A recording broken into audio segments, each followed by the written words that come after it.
ஸ்ரீ குருபியோ நம. ஹரி ஓம். குரு ராகவேந்திரா. ராகவேந்திர சுவாமியுடைய அனுகிரகத்தினாலே ராகவேந்திர சரித்திரத்திலே இது 60வது எபிசோடாக அமைகிறது. போன எபிசோடில் ராகவேந்திர சுவாமிகள் மாணவி கிராமத்தில் சாத்துர்மாசம் முடிச்சுட்டு அங்கிருந்து கந்தநாட்டி வந்து ஜெங்கண்ணாக்கு அனுகிரகம் பண்ணிட்டு அங்கிருந்து கும்பகோணம் வந்து சேர்ந்தாக நம்ம பார்த்தோம். அங்கே வந்து 2-3 வருஷங்கள் கும்பகோணத்தில் தங்கியிருந்து தன் அவதார நோக்கம் முடிவதற்கு நேரம் வந்துவிட்டது. ஆனால் இன்னும் நிறைய சேவைகள், இறை சேவைகள், இறைவன் இட்ட பணி இன்னும் கொஞ்சம் பாக்கி இருக்கிறதெல்லாம் முடிக்கணும் அப்படின்னு ஒரு தீர்மானம் பண்ணுறார். அதுக்கு இந்த கும்பகோணம் சோழ நாடு சரியா இருக்குமா என்ற ஒரு யோஜனை பண்ணும்போது தன்னுடைய அவதார நோக்கம் பூர்த்தியாவதற்கு செய்ய வேண்டிய சில செயல்கள் செய்வதற்கு இந்த கும்பகோணமோ அல்லது சோழ மண்டலமோ ஏற்ற இடம் இல்லை என்று தீர்மானிக்கிறார் ராகவேந்திர சுவாமிகள். அப்போ உடனே அவர் என்ன பண்றார், வேறு இடத்துக்கு நம்ம போகணும் அப்படின்னு தீர்மானம் பண்றார். அதனால என்ன பண்றார், அந்த முதல்ல விஜயேந்திர பீரியட்ல இந்த கும்பேஸ்வரர் கோயிலோட நிர்வாகம், சாரங்கபாணி சக்கரபாணி கோயில் நிர்வாகம் எல்லாம் ஸ்ரீமடத்தினுடைய ஆதிக்கத்தில் நிர்வாகத்துக்கு கீழே இருந்தது. ராகவேந்திர நிரந்தரமாக கும்பகோணத்தை விட்டு போறதா தீர்மானம் பண்ணதுனால அந்த கோயில் நிர்வாகத்தில் எந்த பாதிப்பும் ஏற்படக்கூடாது. அதனால அவர் என்ன பண்றாருன்னா, காமோடி பீடத்தைக்கு கும்பேஸ்வரர் கோயில் நிர்வாகத்தை காமோடி பீடத்துக்கு மாற்றி தந்து விடுகிறார். அப்ப காமோடி பீடம் கும்பகோணத்தில் இருந்தது, தலைமையிடமாக இருந்தது. அதுக்கப்புறம் சாரங்கபாணி சக்கரபாணி கோயிலாம் இதுக்கு ஜிஆர் மடத்துக்கு, அகோபில மடத்தினுடைய பொறுப்பில் அவர்கிட்ட ஒப்படைக்கிறார். ஒப்படைச்சிட்டு அதுக்கப்புறம் விஜயேந்திரருடைய பிருந்தாவனம் பாடசாலையுடைய நிர்வாகம் மற்றும் மத்வ சம்பந்தப்பட்ட இன்ஸ்டிடியூஷன்ஸ்க்கெல்லாம் அவருடைய பூர்வாசிரம உறவினர் ஒருவர், நிர்வாக திறமை பெற்றவர், நன்கு படித்தவர், அவருடைய பொறுப்பிலே அதெல்லாம் கொடுக்கிறார். சரியான முறையில் எல்லாத்தையும் ஒப்படைச்சிட்டு ராகவேந்திர சுவாமி ஒரு நாள், ஒரு சுமூர்த்த நாளில் கும்பகோணத்தை விட்டு புறப்படுறார். ராகவேந்திர சுவாமி கும்பகோணத்தை விட்டு புறப்பட போகிறான்னு தெரிஞ்ச உடனே தஞ்சாவூர் அரசரும் மற்றும் உள்ள கும்பகோணத்து முக்கிய பிரமுகர்கள்லாம் வந்து ராகவேந்திர சுவாமியில் கெஞ்சுறாங்க, நீங்கள் இந்த ஊரை விட்டு போகக்கூடாது, இங்கே தங்கின உங்களுக்கு என்ன வசதி வேணுமோ நாங்கள் எல்லாம் பண்ணித்தரோம், நீங்கள் எங்கள் மேலே கோவிச்சு போகக்கூடாதுங்கிற மாதிரி அவங்க வந்து சொல்கிறாங்க. அவர் சொல்கிறார், எனக்கு கோபமெல்லாம் ஒன்றும் இல்லை, சொல்கிறார், இந்த ஃபியூச்சரில் எனக்கு நிறைய சேவைகள் செய்ய வேண்டி இருக்கிறது, அதுக்கு கும்பகோணம் ஏற்ற இடமல்ல, என்ன மாசுபடுது, இறைச்சித்தம், நானாக ஒன்றும் செய்யறதில்லை, நான் எங்கிருந்தாலும் உங்களை எல்லாத்துக்கும் என்னுடைய அருள் உண்டு, அனுகிரகம் உண்டு, கவலைப்பட வேண்டாம் என்று அவங்களை சமாதானம் பண்ணிட்டு ஒரு சுமூகூர்த்த நாளிலே அவர் வந்து கும்பகோணத்தை விட்டு புறப்படுகிறார், நிரந்தரமாக புறப்படுகிறார் ராகவேந்திர சுவாமிகள். அவர் புறப்படத்துக்கு முன்னால் ஒரு நிகழ்ச்சி நடக்கிறது. அது புறப்பட்டவர்கள் நிகழ்ச்சி நடந்த நிகழ்ச்சியா அல்லது கும்பகோணத்தில் இருக்கும்போது நடந்த நிகழ்ச்சியா என்பதில் கருத்து வேறுபாடுகள் இருப்பதாக நான் உணர்கிறேன். கலிய கல்பத்தரு என்ற புத்தகத்திலே அந்த நிகழ்ச்சி மந்திராலயத்தில் நடந்ததாக சொல்லப்படுகிறது. ஆனால் நான் இதுக்கு முன்னால் புரிந்து கொண்ட அளவில் அது கும்பகோணத்தில் நடந்ததாக நான் புரிந்து கொண்டிருக்கிறேன். அதை பற்றி கிராஸ் வெரிஃபை பண்றதுக்கு ராகவேந்திர மடத்திலே வெளியிட்ட குரு சரித்திர என்ற புஸ்தகத்திலே அந்த நிகழ்ச்சி பற்றி மென்ஷனே பண்ணலை, அதை பற்றி எந்த தகவலுமே சொல்லப்படவில்லை. இதுக்கு முன்னால் இந்த குரு ராஜாச்சார் எழுதின புஸ்தகத்தினுடைய தமிழாக்கங்கள் 2-3 புஸ்தகங்கள் வெளியிருந்துள்ளன. அந்த புஸ்தகங்களும் அது இந்த நிகழ்ச்சியை பற்றி எந்த குறிப்பும் இல்லை. இந்த குறிப்பு எதில் வருது அப்படின்னு கேட்டீங்கன்னா, அம்மன் சத்யநாராயண ஐயா அவர்கள் எழுதிய ராகவேந்திர மையம் முதல் பாகத்திலே இருக்கிறது. அது பிரகாரம் பார்த்தா அது இந்த நிகழ்ச்சி கும்பகோணத்தில் நடந்தாக சொல்லியிருக்காங்க. ஆனா ராஜா குருராஜாச்சாரியர் புஸ்தகத்திலே மந்திராலயத்தில் நடந்தாக சொல்கிறார்கள். இந்த ரெண்டையும் பார்க்கும்போது 2 பேருமே சிறந்த ஞானவான்கள், நிறைய ஆய்வுகள் செய்து செக் பண்ணி, கிராஸ் செக் பண்ணி, டாக்குமெண்ட்ஸ் பண்ணி எல்லாம் கலந்து பேசி அவங்க தான் அந்த புத்தகம் எழுதியிருக்காங்க. அம்மன் சத்யநாராயண ஐயா அவர்களும் சரி, ராஜா குருராஜாச்சாரியோட புத்தகம் சரி. இது ரெண்டுக்குள்ளும் இந்த மாறுபட்ட கருத்தை நான் உணர்கிறேன். இதுல எது கரெக்டுன்னு சொல்றதுக்கு எனக்கு யோகிதை இல்லை. ஏன்னா நமக்கு அந்த அளவுக்கெல்லாம் நாலேஜ். நான் ஒரு 10 அடி ரூம்குள்ள உட்காந்துட்டு கதை பேசிட்டு இருக்கேன். நான் அப்படி இருக்கும்போது நாம் வந்து இதுதான் சரின்னு சொல்றதுக்கு எனக்கு தெரியல. ஆனா ஒரு லாஜிக்கலா இது எப்படி இருக்குன்னு பார்க்கும்போது கும்பகோணம் தான் சரியா இருக்குன்னு என் மனசுக்கு படுது. ஆனா இது எதுங்கிறது தீர்மானம் பண்றது எனக்கு பண்ணதுக்கு எனக்கு எந்த ரைட்டுமே கிடையாது, யோகியதும் இல்லை. I don't qualify my self to that. எப்படி பார்த்தீங்கன்னா, அவர் வந்து தஞ்சாவூர்ல பஞ்சம் போக்கிட்டு இது 1648 அவர் திக்விஜய யாத்திரை புறப்பட்டதாக சொல்றாங்க. அதாவது சர்வதாரி வருஷம் வைசாகம் சுக்லபக்ஷ தித்தியை 1648 ஆங்கில வருஷம், அப்படின்னா மே மாசம் வருது. அங்கிருந்து அவர் புறப்பட்டு எல்லா யாத்திரை முடிச்சுட்டு திரும்பி கும்பகோணம் வந்துட்டு திரும்பியும் 1660 மறுபடியும் திக்விஜய யாத்திரை கர்நாடகா நோக்கி புறப்படுறார் ராகவேந்திர சுவாமிகள். அதே போல் வருஷம் சுபகிருது வருஷம் கார்த்திகை மாசம் அப்படின்னு வருது. அப்படின்னா கார்த்திகை மாதம் நவம்பர் மாதத்தில் வருது. அப்போது அதுக்கப்புறம் 1663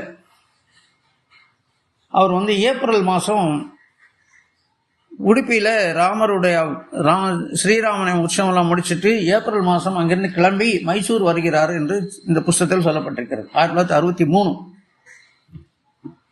அப்புறம் சாதுர்மாச விரதம் அந்த வருஷம் வந்து ஸ்ரீரங்கப்பட்டினத்திலே அவர் விரதம் மேற்கொள்கிறார். அப்போது 1663 வருஷம் ஜூலை மாதம் 6ஆம் தேதி அந்த தொட்ட தேவராய என்ற அரசர் வந்து இவர்களுக்கு பூமி தானம், ஒரு கிராமத்தை தானம் கொடுத்தார். தேவராயபுரம் தானமாக கொடுக்கிறது சாசனத்தில் தாமிர சாசனம் இருக்கிறது. 1963 சாதுர்மாசம் முடிச்சுட்டு அவர் வந்து ஸ்ரீரங்கப்பட்டினத்துக்கு திரும்பி வந்துட்டு அப்புறம் அங்கிருந்து மட்டும் ஃபர்தர் ப்ரொசீட் பண்ணுறார். அதுக்கு அடுத்தப்பல 1664 நினைக்கிறேன், அவர் அடுத்த வருஷம் மாணவியில் அவர் சாதுர்மாச விரதம் மேற்கொள்கிறார். சாதுர்மாசம் விரதம் முடிச்சுட்டு அதுக்கப்புறம் கந்தநாட்டி வந்து he is coming back to Kumbakonam.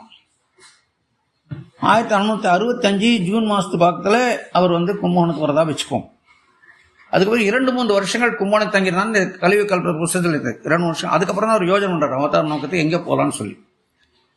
அப்போது அந்த நிகழ்ச்சி நடந்ததாக சொல்கிறது எப்படின்னா, அவர் கிருஷ்ண தேய்பான் அரசர் கிருஷ்ணா என்ற மகான் இவருக்கு 2 வருஷம் 2 மாதம் 2 நாள்னு சொல்கிறார். ராகவேந்திர பிருந்தாவன பிரவேசமானது அப்ராக்சிமேட்டா ஆங்கில தேதி ஒரு இடத்துல சொல்றது 11/8/1671, 11th August 1671. அதுக்கு 2 வருஷம் 2 மாதம் 2 நாள் சொன்னா இந்த நிகழ்ச்சி நடந்தது. அதாவது சௌமிய வருஷம் ஜேஷ்ட மாதம் சுக்லபட்ச பௌர்ணமி அன்னைக்கு நடந்திருக்குது. அப்போ இங்கிலீஷ் தேதி என்ன வருதுன்னா 9/6/1669. 1669க்கு அப்புறமா அதுக்கு முன்னாலே அவர் ஆதோனி போய் அந்த வந்து ராஜாட்ட சம்பாதிச்ச முன்னாடி மந்திராலயம் போய் இருப்பாரா அப்படின்னு பார்த்தா இந்த வருஷங்கள் நமக்கு மேட்ச் ஆகலை. அப்படி பார்க்கும்போது இது கும்பகோணத்தில் நடந்திருக்கலாம் என்பதுதான் என் மனசு தோணுகிறது. இது என்னுடைய தனிப்பட்ட ஒரு அனுமானமே தவிர இது கும்பகோணத்தில் நடந்ததா அல்லது மந்திராலயம் நடந்தா என்பது உறுதி செய்ய என்னால் முடியவில்லை. அதை நீங்கள் தான் முடிவு செய்துக்கணும். இப்போ அந்த நிகழ்ச்சி என்னன்னு கேட்டிங்கன்னா, ராகவேந்திர சாமிகள் குழந்தை அவர் சிஷ்யர்கள்லாம் பாடம் சொல்லி போகும்போது திடீர்னு அவர் ஒரு எந்திரிச்சு கை கூப்புறார். ஆகாசிலே கிருஷ்ண தேய்பான் என்ற மகான் முக்திக்கு சென்று கொண்டிருக்கிறார். அது ராகவேந்திர தெரியுது. உடனே எழுந்து அவர் கைகூப்பி வணங்குகிறார். அப்போ இவர் எந்திரிச்சோடனே சிஷ்யாவில் எந்திரிச்சு நின்றுட்டாங்க. ஆகாசத்தை பார்க்கும்போது ஆகாசத்தில் 2 விரல்கள் 3 முறை தெரிகின்றன. அது என்ன அர்த்தம்? அப்புறம் அதுக்கப்புறம் ஒரு துளசி மணி மாலை மேலிருந்து ராகவேந்திர கழுத்திலே வந்து ஒழிக்கிறது. சிஷ்யர்களுக்கு ஒன்றும் புரியல. அப்புறம் ராகவேந்திர கீழே அமர்ந்தோன்னு சொல்கிறாங்க, சுவாமி நீங்கள் திடீர்னு நினச்சி மேலே நின்று கைகூப்பி நின்னீங்க, மேலே பார்த்து கைகூப்பி நின்னீங்க, திடீர்னு மேல் ஆகாசத்தில் 2 விரல்கள் 3 முறை தெரிந்தன. அப்புறம் ஒரு துளசி மணி மாலை வேறு அங்கிருந்து விழுந்தது. என்னோட தாற்பயம் எங்களுக்கு புரியல, நீங்கள் எங்களுக்கு விளக்கணும்னு சொல்லி கேட்ட உடனே ராகவேந்திர சொல்கிறாரு, கிருஷ்ண தேய்பான் என்ற மகான் முக்திக்கு சென்று கொண்டிருக்கிறார். அவர் என்னை பார்த்து நான் பிருந்தாவன பிரவேசம் ஆவதற்கு 2 வருஷம் 2 மாதம் 2 நாள் இருக்கிறதுன்னு சொல்லிவிட்டு போயிடார். அந்த பிருந்தாவனத்தில் உட்காந்து ஜபம் பண்ணுவதுக்கு நான் துளசி மணி மேலே அவர் எனக்கு கொடுத்துட்டு போயிருக்காருன்னு சொல்லி அவர் சொல்கிறார். இதுதான் நடந்த நிகழ்ச்சி. இதில் ஒரு விஷயம் என்னன்னா, ராகவேந்திர உலகத்தில் எத்தனையோ பக்தர்களுக்கு நடக்கக்கூடிய நிகழ்ச்சிகள் எல்லாம் முன்கூட்டி அவர் தெரியும். அபரோக்ஷ ஞானியாச்சே. இப்போ அவருக்கு என்னைக்கு பிருந்தாவன பிரவேசம் ஆகணும்னா அவருக்கு தெரியாதா, இன்னொரு சொல்லணுமா என்ற ஒரு கேள்வி எழுகிறது. ஏன்னா இவருக்கு எல்லாம் முக்காலம் உணர்ந்து வராச்சு, அவதார புருஷாச்சு, அவருக்கு தெரியாது. அப்போ ஏன் இன்னொருத்தர் வந்து சொல்லணும் அப்படின்னு பார்க்கும்போது அதுவும் ஒரு பாயிண்ட் கொஞ்சம் மனசுக்கு நெருடலாக இருக்குது. ராகவேந்திர தெரியாதா, இன்னொருத்தர் சொல்லணுமா, தேவையில்லை. அப்போது இதில் ஏதோ ஒரு விஷயம் இருக்கிறது, இல்லை என்னங்கிறது நம்ம சரி. ஆனால் இந்த புத்தகத்தில் இந்த கல்வி கல்பத்தில் அவர் அந்த நிகழ்ச்சியை பற்றி சொல்லியிருக்காங்க. ஆனால் அவங்க சொன்னது என்ன, மந்திராலயத்தில் நடந்ததுன்னு சொல்கிறாங்க.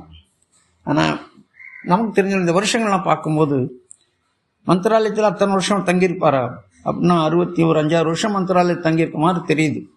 அந்த மாதிரி சூழ்நிலையில மந்திராலயம் அந்த அளவு தங்குறதுக்கு வசதிகள் இல்லாத, ஒன்றுமே இல்லாமல் இருந்த கிராமம் அது. குடியிருப்புக்கு தகுதி இல்லாத இடத்துல தானே அவர் வாங்கினார். அப்போ அங்கே எப்படி 5 வருஷம் தங்கியிருக்க முடியும்? அதுக்கப்புறம் அவர் இருந்து எல்லாம் டெவலப்மெண்ட் பண்ணவர் தானே நடந்திருக்க முடியும். இதெல்லாம் பார்க்கும்போது இந்த நிகழ்ச்சி கும்பகோணத்தில் நடத்தலான்னு என்னுடைய மனசுக்கு படுது. அது எங்கே நடந்தது அப்படிங்கிற விஷயமெல்லாம் இதை கேட்பவர்களாக நீங்கள் பக்தர்கள் நீங்கள் தான் டிசைட் பண்ணணும். இல்லைன்னா அது பெரியவர்கள் யாரான இதுக்கு ஒரு கிளாரிஃபிகேஷன் கொடுத்தா நல்லா இருக்கும். ஏன்னா நம்ம சொல்லும்போது சில தவறுகள் நடக்கும்போது அறிஞர் பெருமக்கள் படித்தவர்கள் அதை சுட்டி காட்டி எனக்கு மெசேஜ் போட்டது பார்க்கும்போது சந்தோஷமா இருக்கு. கண்டிப்பாக இதில் ஒரு தெளிவு வேணும் என்று மனசு நினைத்துக் கொள்கிறேன்.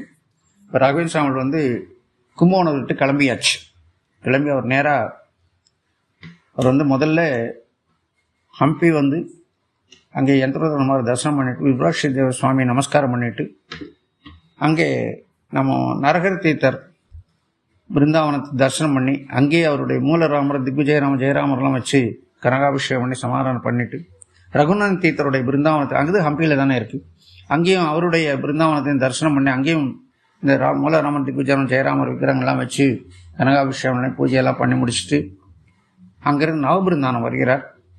நவபிருந்தாவனத்தில் அங்கே இருக்க மகான்கள் எல்லாத்துக்கும் அபிஷேக அர்ச்சனைகள் அஸ்தோதங்கள்லாம் கொடுத்து தீபாவளி மங்களஹாரத்தை காட்டி அவரோட ஆசீர்வாதம் பெறுகிறார். பிருந்தாவன பிரதேசம் செய்ய நான் தயாராகிட்டு இருக்கேன், உங்கள் ஆசீர்வாதம் சொல்லி அவர்கிட்ட சுவாமிகள்கிட்ட எல்லாம் ஆசீர்வாதம் வாங்கிட்டு அவர் ஆதூனை நோக்கி புறப்பட்டு வருகிறார். ஆதூனில் என்னென்ன நிகழ்ச்சி நடக்கிறது என்பதெல்லாம் உங்களுக்கு முன்னால் தெரிந்தால் கூட இந்த சரித்திரம் தொடர்ச்சியாக அதை நான் உங்களோடு அடுத்த எபிசோடில் உங்களோட பகிர்ந்து கொள்கிறேன். நன்றி. குருராஜா அர்ப்பணமஸ்து. கிருஷ்ணா அர்ப்பணம்.